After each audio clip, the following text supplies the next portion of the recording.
Yeshua, la voz de Jesucristo, te envía una reflexión sobre el Evangelio del Domingo. Preparémonos para vivir mucho mejor la liturgia católica dominical.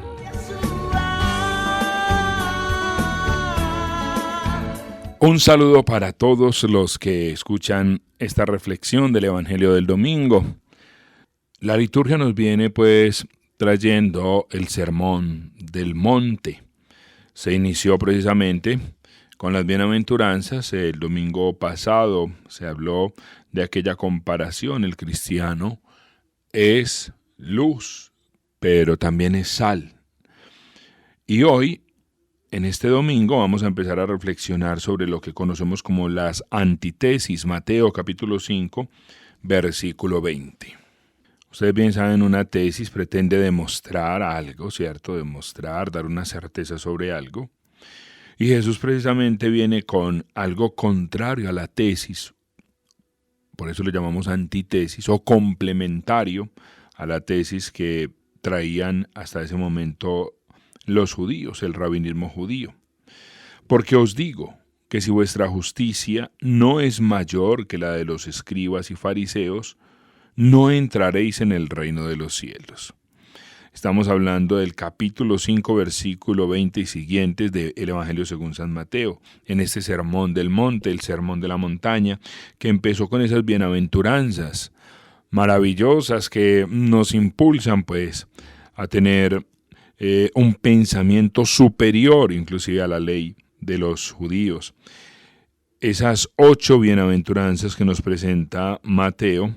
Ese sermón del monte donde se ubica Jesús es precisamente al lado del lago de Galilea, muy distinto, o haciendo una pequeña comparación también el evangelista con el monte Horeb, donde había estado Moisés, donde había subido Moisés a entregarle precisamente las tablas de la ley. El Señor le entrega las tablas de la ley y Él se las entrega al pueblo.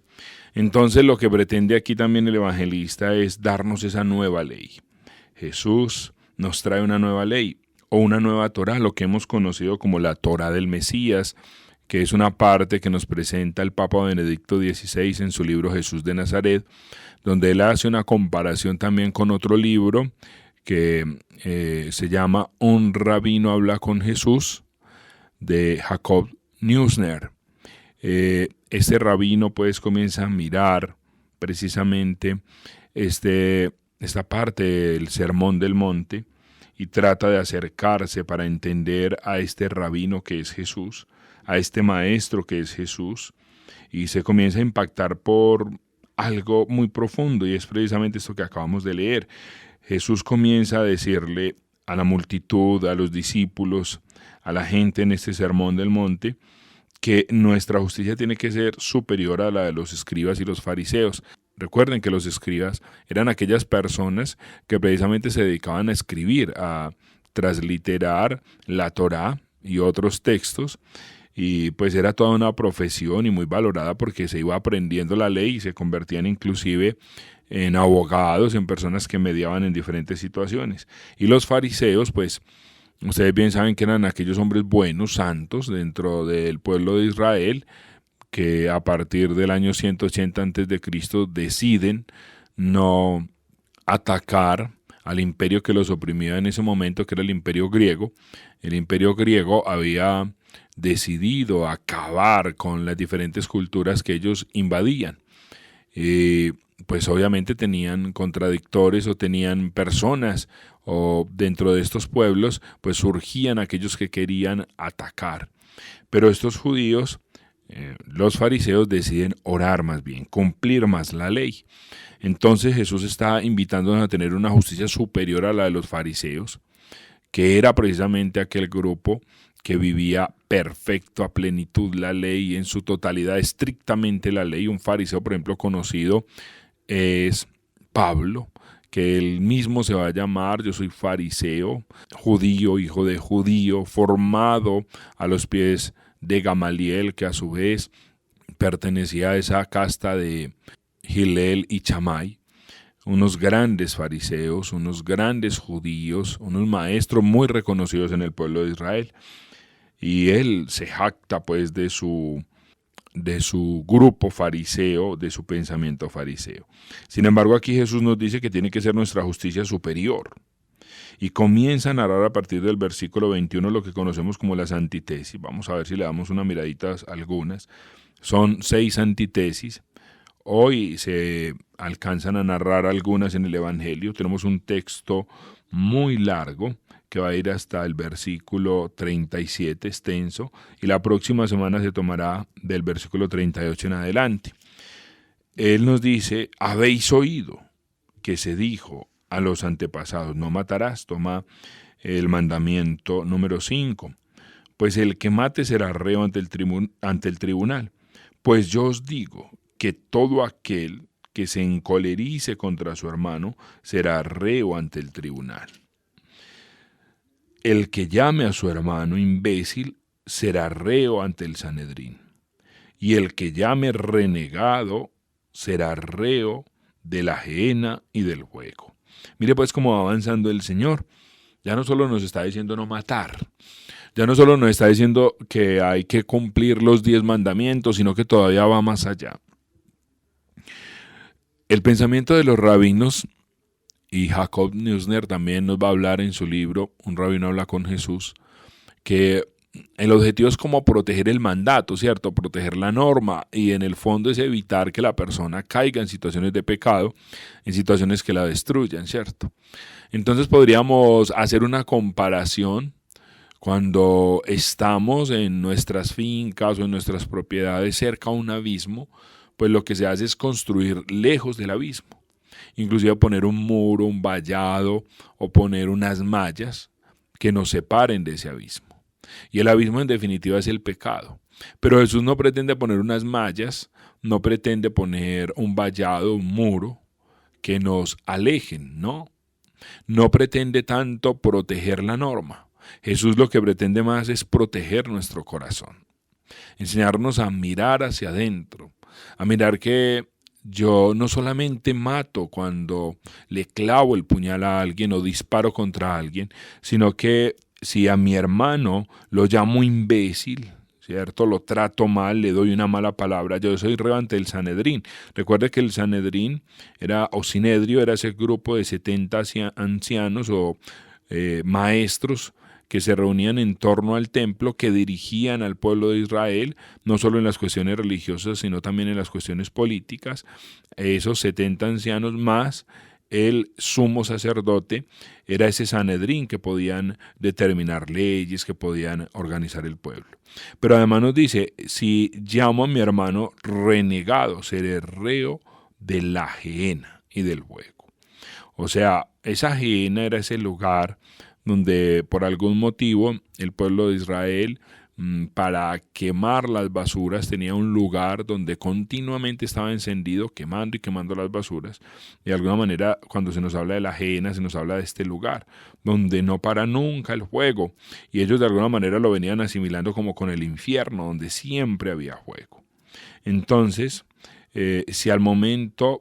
Bueno, ya sigue otra parte, si al momento de presentar la ofrenda nos acordamos que le hicimos un mal a alguien, pues deje la ofrenda ahí, vaya y solucione con su hermano. Entonces mire Jesús donde nos va llevando.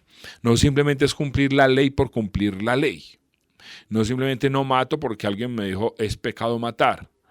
No mato para no destruir al hermano, para no dañarlo con mi palabra. Cuando decimos renegado, es decir, rechazado, es sacado de la comunidad. Eso significa la expresión renegado, alejado, el que es distinto a mí, el que no puedo aceptar en mi comunidad. Esa es la primera antítesis que nos presenta el Señor en este texto, muy extenso y con muchos detalles. La segunda antítesis dice, habéis oído que se dijo, no cometerás adulterio. Pues yo os digo que todo el que mira con deseo a una mujer ya comete adulterio contra ella en su corazón. Entonces, el Señor nos va poniendo no más exigencias, sino más conciencia. Miren qué bonito esto. No más exigencias, sino más conciencia. No simplemente que yo vea a una mujer y me acueste con ella, pues ya es un pecado, claro. Y ya está mal visto, ¿cierto? Está mal hecho, se está haciendo un daño, sobre todo si es una mujer casada. Entonces nos está diciendo que no debemos pretender acercarnos a la mujer casada. Pero no solo esto, ¿cierto? Sino que nos está diciendo no mirar mal, con mala intención a la mujer. Y no solo a la casada, sino a todas las mujeres. O la mujer no mirar, no pensar mal hacia el hombre. Porque si ya lo he pensado, ya lo he deseado. Ya lo he contemplado en mi corazón. Y así nos va llevando el Señor pues con estas antítesis para ser más conscientes. En el versículo 31 nos dice, también se dijo, el que repudia a su mujer, que le dé acta de divorcio. Eso se había dicho, pero yo os digo que todo aquel que repudia a su mujer, excepto en caso de fornicación, la palabra griega es pornía, que es una expresión que se utiliza como para la mujer que se prostituye. Solo en ese caso, hace la excepción acá el Evangelio, dice, no se debe en ningún caso dar carta de repudio. Antes se autorizaba, Moisés lo había autorizado. Por allá en el capítulo 19 de Mateo se va a hablar de nuevo de esto y dice que Moisés lo hizo por la dureza de corazón, pero que al principio no fue así porque el Señor nos enseñó allá en el Génesis que dejará el hombre a su padre y a su madre, ¿sí? Y se unirá a ella y será ayuda adecuada. Y el Señor le pone algo más, lo que Dios ha unido, que no lo separe el hombre. Pero si usted le da una carta de repudio, ya la hace adúltera. Y el que se case con una repudiada comete también adulterio. Como el Señor nos va enseñando y nos va protegiendo inclusive más, por ejemplo, en la relación de pareja y en la relación de la familia. No es que simplemente me canse de mi esposa, no me guste algo o no te guste algo de tu esposo y entonces ya lo puedes sacar. No, hay que conservar la relación. Habéis oído también que se dijo a los antepasados, no perjurarás, sino que cumplirás al Señor tus mandamientos. Pues yo os digo, no juréis en modo alguno, ni por el cielo, porque es el trono de Dios, ni por la tierra, porque es el estrado de los pies, ni por Jerusalén, porque es la ciudad del gran rey, ni tampoco juréis por tu cabeza, porque ni a uno solo de tus cabellos puedes hacerlo blanco o negro. Limitaos a decir sí o no, pues lo que pasa de aquí en adelante ya viene del maligno. Hermanos, este es otro tema bien interesante, el no jurar. A nosotros nos han enseñado el mandamiento no jurar su santo nombre en vano, pero aquí el Señor nos dice ni siquiera en vano, o sea, así usted esté seguro, no jure, así sea verdad, no jure. No es necesario, diga simplemente sí y no. Y es la firmeza de aquel que tiene autoridad, de aquel que está seguro. ¿No? ¿Por qué? Porque esa autoridad te habita desde el buen comportamiento, desde las buenas acciones que has tenido ante Dios. Jesús, pues, nos invita en estas antítesis a ir más allá de las leyes. Se les ha dicho en la ley, pero también nos dice el mundo. ¿Cuántas cosas nos dice el mundo hoy que está bien? Está bien emborracharse, está bien abortar, está bien casarse y divorciarse. Todo el mundo lo hace. ¿Cuántas leyes el mundo nos trae? Y los mandamientos son leyes muy buenas, pero hoy, como sociedad, lo malo se ha convertido en algo bueno. Lo aplaudimos, lo felicitamos, lo vemos como normal, todo el mundo lo hace, pero Jesús nos dice en este fin de semana, se les ha dicho y yo les digo. Y esto que nos dice el Señor no es para alejarnos solamente del abismo. No es para que nos amarguemos la vida, no. Es precisamente para que seamos más felices, para que decidamos mejor. Pidámosle al Señor la gracia de comprender su palabra, como nos va a decir al final de este sermón del monte. Aquel hombre que escucha estas palabras y las pone por obras, es como aquel hombre sensato que construyó su casa sobre la roca. Aunque vengan vientos, tormentas y situaciones, esa casa no se cae, porque está edificada sobre la palabra del Señor. Les regalo pues un abrazo a todos y que el Señor nos dé la gracia de entender más allá de lo que nosotros podemos entender.